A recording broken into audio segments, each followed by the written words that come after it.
Moving abroad, especially as a couple, can be quite exciting, right? You are going to start a new life, a new chapter in a new environment. For so many couples, that move also comes with silent tension, growing apart. And if care is not taking, a painful breakdown for the marriage. You may be wondering, why does this thing happen? Which we're going to be discussing about in this video. Hi guys, welcome back to my channel. Welcome back to my space. My name is Rosemary. Thank you for tuning in. Thank you for always coming back. Okay, I'm at the playground with my kids. I decided to share with you guys some of the mistakes that I've noticed couples make while they move abroad, me also included. Okay, and I permit us, we can be sharing one or two solutions or one or two things that we can do as regard to that, right? Yeah, without further ado, let's dive right into the video. Now, the first mistake couples make when they move abroad is not redefining roles after relocating, right? You move abroad, you kind of notice that both men and women also have to work in order to cater for the bills that with running a family, right? The roles of marriage will kind of define, okay, even without we knowing it. The culture had made it in such a way that man provide, the woman handle the home and everything in it. But when you move to a country like UK, US, Canada, Australia, or any other a Western country, okay, you kind of notice that in most cases both couple have to work in order to cater for the bills that is coming in the house, and sometimes the women have to work a higher hour than the men, depending on who is the dependent. Okay, now if the woman is the one that is doing most work and the roles are still not being adjusted or realigned in order to favor the family, you kind of notice that this is a mistake, because the man will be like, oh, I'm not going to do this despite being at home doing nothing all day. When I say doing nothing, like taking care of the kid, because they always refer to us that we are at home doing nothing, just taking care of the kid. But saying at home, there's no way a mom will just stay at home and do nothing. Even when you don't want to do nothing, something will want to do you. Okay, so let's leave it at that. Back here, roles are kind of shaped in such a way that both couples have to work. Okay, and most time women work longer hour, and when they are earning more money, he that plays the piper dictate the truth. Sometimes when they start earning more money like that, they will expect that domestic tax or domestic house chores will also kind of change, because I mean it's not fair that you go out and do all that work and come back and start doing house chores only her. It's expected that the men, as I'm helping you to bring finance, you also help in the home front. Okay, I mean we are there to help. Bible said that women, we are helpmeet.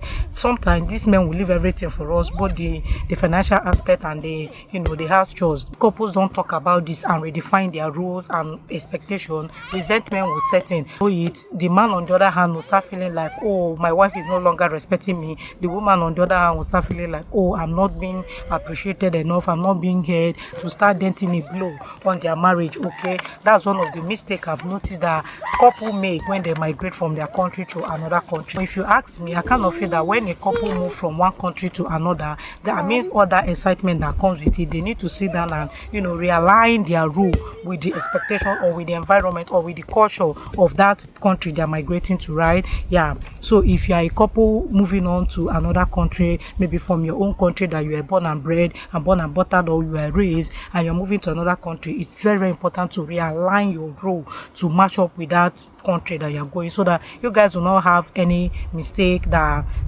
is beyond you people. Okay, another mistake that I've noticed so far is not setting a healthy boundary with extended family back home. Let's be honest, my culture, from where I am coming from Nigeria to be precise, Igbo part of the Nigeria, we are family oriented. We always have aunties, uncle, brother and sister, extended brother, extended sister, extended aunties. Okay, we are family oriented, and it's absolutely beautiful. Okay, like I always said, I love family oriented, like I love that. But when you move to the Western world, it's not always like that. So them more in my home country will be telling you that, oh, you are in abroad, money is not your problem. You are in abroad, everything you want is at your beck and call. You are in abroad, your own is better, right? And they will kind of expect you to be sending money back to them, which is absolutely fine. Okay, if you have and you can cater for your family member back home, please do. That is beautiful, right? Now some of them will not even put pressure on you to go beyond that, beyond what you can do. And if care is not taken, assuming it's the woman that is bringing like 90% of the money that is coming inside the home, and the husband is bringing 10%, and the man is always sending money to his brother, sister, siblings and everything, and expect the woman not to do so, they are going to have misunderstanding, kind of a glitch among themselves. Okay, so it's always important to set a healthy boundary as regard to between you and your husband, as regard to how much you are willing to give or how much you can send to your family member, and stick to that. I've seen somebody that here in abroad, always sending money back home to their brother, sister, aunties, uncle, and everybody is doing absolutely fine. Them here is struggling, they are stranded, trying to do extra shift in order to meet up. Okay, so you need to set boundary. You need to know when to say enough is enough, because best believe that bills no dey finish, even from here and from home abroad. You are packing extra shift, minding how the thing is denting a blow in your marriage just because you want to satisfy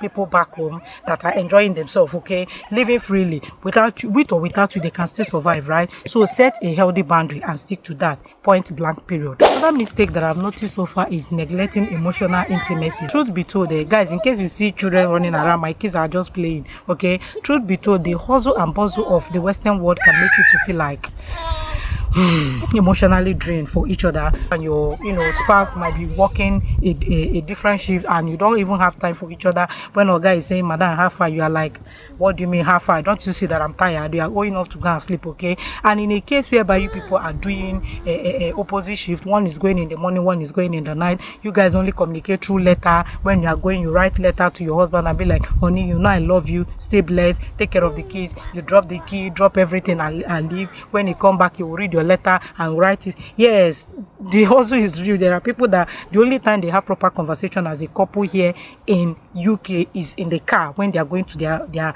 working place. Okay, so if you are not careful, or if you are not watching it, you kind of notice that you've neglected your emotional intimacy. I'm talking about emotion. I'm not talking about the other part, because I know that part too, once emotion is not there, the other part will not connect. Okay, before you know it, you notice that you are neglecting the emotional intimacy that comes with it as husband and wife, and you start living as housemate. Okay, which is not supposed to be so. So a quick tip on this one is for you to dedicate time that you guys will talk to each other, even if it's 15 to 20 minutes. You and your spouse, doesn't matter when the children are sleeping, you and your spouse can talk. You can even decide to say, "Okay, honey, are you going to work this day? The day you are not going to work, I'm also off work, so that we can talk." Money they finish. Like you need to make this money and say enjoy it together as a couple, not because you leave your home country, you come to another country and allow your marriage to scatter. Be intentional about it. Be intentional about each other. Also know that amidst all the bustle and hustle of life, you guys are there for each other. Okay, it's important that you guys create time for each other, because best believe that emotional intimacy that you're not willing to give to your husband, you're not willing to give to your spouse, someone else might start giving it to them, and before you know it, emotional relationship must have started somewhere with another person. A marriage will scatter. God forbid. Another mistake I've noticed so far is letting Western culture overtake our values. Our life abroad is totally different, and some of the things we value and regard as respect, integrity, submission, and everything is entirely different from this side. Okay, and as a couple, you should not let that slide. It kind of baffles my mind to know that some people will come to this place and start and realize all of a sudden, "Oh, I have rights. My husband cannot talk to me like that. Oh, this is my right." You forget the place of submission as a wife, even when your husband is loving you as Christ loved the church, right? You forget the place of submission as a husband simply because you feel that, "Oh, I can call police and nothing will happen. I have rights. My husband is not supposed to do this." The little things that you neglect or you overlook in your home country, because you've kind of come to this Western culture, you feel that, "Oh, I can't deal. If my husband is doing this, I'm calling him out. I can't take that shit. If my wife is doing this, I'm calling her out. I'm leaving the house for her." Like, we should not neglect our culture. Okay, we always have a root. We know where we came from. Okay, and we are deeply rooted in culture. Let that sink down into our head. Quick tip on this one is adapt as much as possible as you can to the new environment, but do not let that replace your culture. You see that respect that you have for your husband, still hold your husband in high esteem, high regard. Okay, not talking down on him, talking down on your wife when she talk, before she even talk, you batch her and be like, "Excuse you, blah blah blah." Okay, let's not allow that to happen to us, because I've noticed it as a mistake. Women are calling police on their husband. On the kid, stories that we hear can be shocking. Stories that that, "Oh, this story, if your people back home here, they'll be like, where did this one start from?" It is happening in this country, and unfortunately, it is what it is. Okay, another mistake that I've noticed, this one had a toll on me, right? Neglecting your mental and emotional well-being. You see, in this country here, the isolation is real. I kid you not, the depression is real.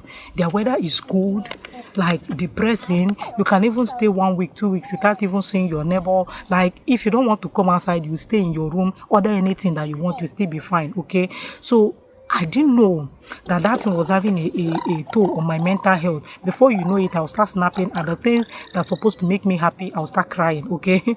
Guys, all those things that happened to me when I had my son here in this country and I was left alone to nurse my child, I started asking myself 1,001 question, okay? I didn't know that I'm supposed to take care of my mental and emotional health. It was when I came to this country that I know that mental health is real. You know, when back home in Nigeria, when we talk about mental health, we look at it like all these schizophrenia,